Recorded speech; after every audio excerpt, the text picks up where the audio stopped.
तो स्टूडेंट कैसे हैं आप लोग। आज के इस वीडियो के माध्यम से हम बताने वाले हैं आप लोगों को न्यूमेरिकल ऐसा जो कि अप्लाइड फिजिक्स का ये न्यूमेरिकल है और ये काफ़ी शानदार न्यूमेरिकल बच्चे इसी तरीके के न्यूमेरिकल आपके सेमेस्टर एग्जामिनेशन में पूछे जाते हैं।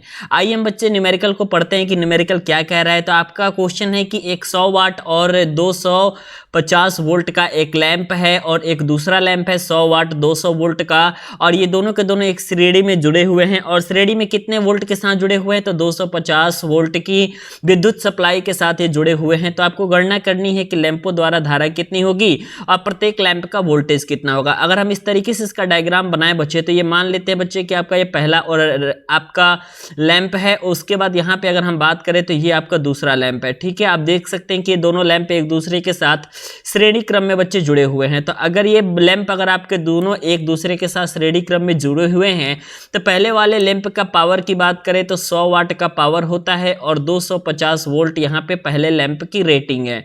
दूसरे लैंप की बात करें तो बच्चे 100 वाट का ये भी है, लेकिन यहाँ से आपका सिर्फ 200 वोल्ट का ये लैंप है और इसी के साथ ही साथ जो ये श्रेणी में संयोजित हुए बच्चे, ये कितने वोल्ट की सप्लाई के साथ संयोजित हुए हैं, 250 वोल्ट की सप्लाई के साथ संयोजित हुए हैं। हमको क्या ज्ञात करना है बच्चे, हमको ज्ञात करना है बच्चों कि लैंपों द्वारा धारा कितनी होगी।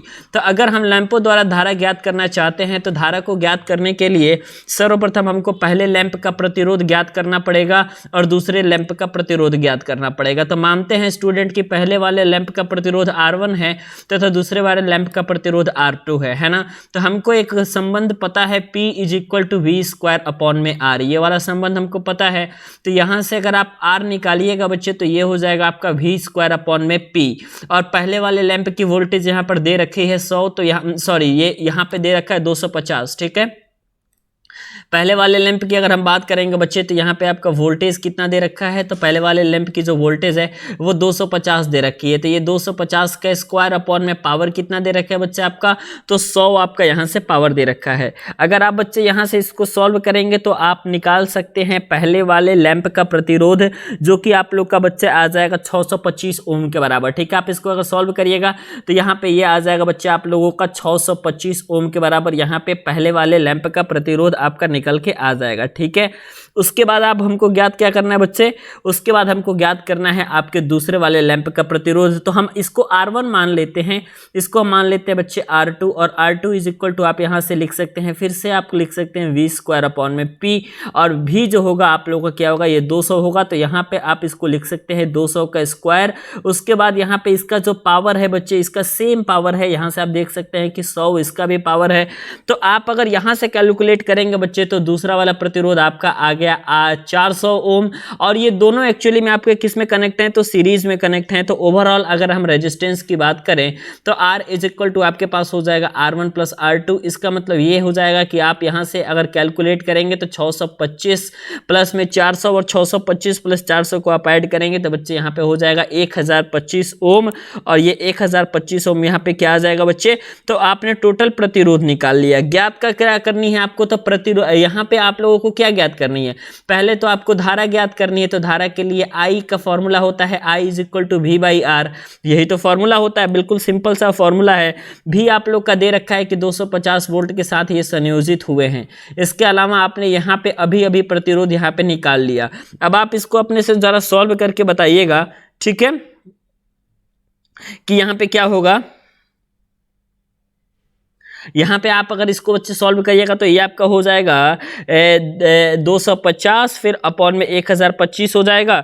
आप इसको सॉल्व करिएगा तो = 0.24 यहाँ पे आप आ जाएगा। अगर आप यहाँ से मल्टीप्लाई करिएगा तो ये डिवाइड करिएगा तो 0.24 एम्पियर आपका आ जाएगा निकल के, जो कि पूरी सर्किट में आपकी इलेक्ट्रिक करंट होगी। ठीक है, उसके बाद अगला आपको ज्ञात क्या करना है बच्चे, तो अगला आपने यहाँ पे लिखा है कि प्रत्येक लैंप पर वोल्टेज कितना होगा। ठीक है, तो प्रत्येक लैंप पर वोल्टेज का मतलब क्या है कि V = IR, आपका ये वोल्टेज अगर आप ज्ञात करना चाहते हैं, ये पहले वाले लैंप के ऊपर क्या है, तो इसको मान लेते हैं कि वोल्टेज V1 है, तो V1 = I × R1 हो जाएगा। I क्या है आपका बच्चे यहाँ से,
अगर बच्चे हम वोल्टेज की बात करें तो V1 is equal to I into R1 हो जाएगा, इसलिए क्योंकि इस पूरे सर्किट में तो आपकी I करंट ही फ्लो हो रही है। यहाँ पे आपका रेजिस्टेंस R1 है तो I इंटू R1 हो जाएगा। I की वैल्यू आपकी कितनी है, यहाँ से आपने निकाल लिया है 0.24, यहाँ से आपने निकाल लिया है। R1 की वैल्यू यहाँ पे आपने पहले निकाल लिया था, ठीक है, और ये R1 की वैल्यू आपने यहाँ से कितना निकाला बच्चे, तो 625 निकाला है। तो अगर आप इसको मल्टीप्लाई कर लीजिएगा तो पहला वोल्टेज निकल जाएगा। दूसरे की बात करें तो V2 is equal to I into R2 रहेगा, क्योंकि आपका जो सर्किट है ये आपका श्रेणी परिपथ है और यहाँ पर जो है हर जगह आपका करंट का जो मान है बच्चे वो बिल्कुल आपका सेम रहने वाला है, चेंज नहीं होने वाला है। तो आप यहाँ से करिएगा तो 0.24 इंटू में आप अगर मल्टीप्लाई करिएगा R2 से, R2 की वैल्यू यहाँ पे आपकी 400 दिख रही है, तो यहाँ पे आपका जो है वोल्टेज निकल के चला आएगा। काफी सिंपल है बच्चे, मैं आपको बता रहा हूँ कि आपको जो बस आपको सिंपल प्रैक्टिस करना है और उसके बाद जो है आप जबरदस्त तरीके से आप जो है आंसर ला सकते हैं, ठीक है। और जो नंबर बच्चे नीचे चल रहा है उस नंबर पे कॉल करके आप अपने सेकंड सेमेस्टर की जबरदस्त तैयारी कर सकते हैं। बिल्कुल शानदार तैयारी अगर आप करना चाहते हैं तो दिए गए नंबर 88 26 39 60 22 इस नंबर पे कॉल करके आप अपनी तैयारी को बहुत ही ज्यादा बच्चे बेहतर बना सकते हैं। और उसके बाद अब यहाँ पे देखिए बच्चे की क्वेश्चन क्या है, क्वेश्चन यह है कि समांतर क्रम में जोड़े गए 4 प्रतिरोधों का जो आपका तुल्यांक प्रतिरोध है वो आपका 30 है। इसका मतलब यह है बच्चे कि यहाँ पे आप लोगों का जो 4 प्रतिरोध है ये समांतर क्रम में जुड़े हुए हैं, बिल्कुल इस तरीके से। ये आपका पहला प्रतिरोध मान लेते हैं, ये दूसरा प्रतिरोध मान लेते हैं, ये तीसरा प्रतिरोध मान लेते हैं, ये चौथा प्रतिरोध मान लेते हैं, और ये जो चारों प्रतिरोध है आपका ये कहाँ जुड़ा हुआ है, आपका तो समांतर क्रम में जुड़ा हुआ है। और आपका R इक्विवेलेंट की वैल्यू दे रखी है आपकी ऑलरेडी कि ये 30 ओम है, और आपको पता है चूंकि ये आपका समांतर परिपथ है तो इसमें जो है आपका current I1 I2 I3 I4 ये सब अलग अलग होंगे, है ना। तो यहाँ पे आप मानते हैं कि I इज इक्वल टू आपका जो टोटल करंट है वो आपका बट जाता है I1 plus I2 plus I3 plus I4 में, है ना।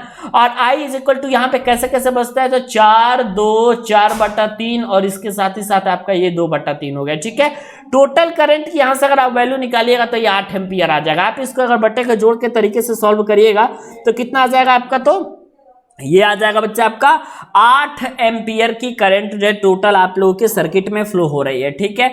और आप लोगों को पता है कि यहाँ पर जो इक्विवेलेंट रेजिस्टेंस है वो 30 वोल्ट ओम दिया हुआ है, मतलब तुल्यांक प्रतिरोध R की वैल्यू कितनी दी हुई है, तो 30 ओम दी हुई है। I आपने यहाँ से कितना निकाल लिया, तो 8 एम्पियर यहाँ से आपने I निकाल लिया। अगर आप बताएंगे कि यहाँ से जो है वोल्टेज कितना होगा तो V is equal to I into R से आप यहाँ से वोल्टेज निकाल सकते हैं। I आपका 8 हो गया, R आपका 30 हो गया, 8 तरीके 24, यानी कि यहां से आपने निकाल लिया कि जो V है जो आपका वोल्टेज है वहां से कितना होगा आपका 240 वोल्ट होगा। अब आपको ज्ञात क्या करना है, प्रतिरोध प्रत्येक प्रतिरोधों का मान ज्ञात करना, मतलब ये R1 है तो R1 कितना होगा, तो R1 आप क्या लिख सकते हैं बच्चे, R1 इज इक्वल टू आप लिख सकते हैं V अपॉन में I1, क्योंकि आपको पता है कि आपका समांतर परिपथ में जो V होता है वो बिल्कुल सेम होता है। V आपने यहां से अभी निकाला है 240 बटा में I1 आपने यहां से मान लिया कि ये पहले आपका 4 था, है ना। पहले वाले को लेकर के चलिए, तो यहाँ पे 4 था तो इसको आप काटेंगे तो 6 चौका 24, 60 ओम का रेजिस्टेंस जो है आपका फर्स्ट वाले में आ जाएगा। R2 की वैल्यू देखी तो R2 is equal to V upon में I2 हो जाएगा।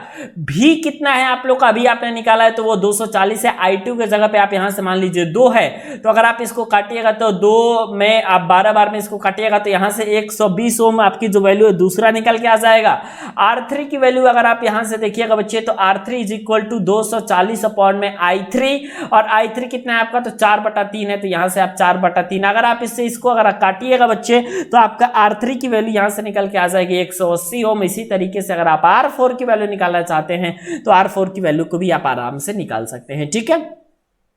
ऐसे न्यूमेरिकल बच्चे पूछा जाता है। अगला न्यूमेरिकल है, ये कमेंट करके आप हमें कमेंट में बताइएगा। ये मान लीजिए बच्चे आपका एक सर्किट है और उस सर्किट में बहुत सारी चीजें दी गई हैं। ये 2 ओम का रेजिस्टेंस है, ये 2 ओम और ये 2 ओम आपका पैरेलल में है। तो पहले आप इसको सॉल्व करिए ना। R equivalent is equal to 2 into 2 upon में 2 प्लस 2, तो यहाँ पे आपका हो जाएगा 4 अपॉन में 4, आपको काटेंगे तो ये 1 हो जाएगा। तो ये 2 ओम, ये 1 ओम, ये 1 ओम, ये 1 ओम, ये 2 ओम, यानी कि जो R इक्विवेलेंट का मान है 2 + 1 + 1 + 1 प्लस 2 और इसको अगर आप सॉल्व करें 2 2 4 1 5 1 6 1 7 यानी कि 7 ओम के बराबर यहाँ पे आपका टोटल एक्विवेलेंट रेजिस्टेंस की वैल्यू आ गई। तो उम्मीद है बच्चे ये वीडियो आपको पसंद आई होगी और सेकंड सेमेस्टर की तैयारी जबरदस्त तरीके से आप करते रहिए बच्चों, चैनल के साथ जुड़े रहिएगा और सब्सक्राइब कर लीजिएगा चैनल को और लाइक कर दीजिएगा वीडियो को।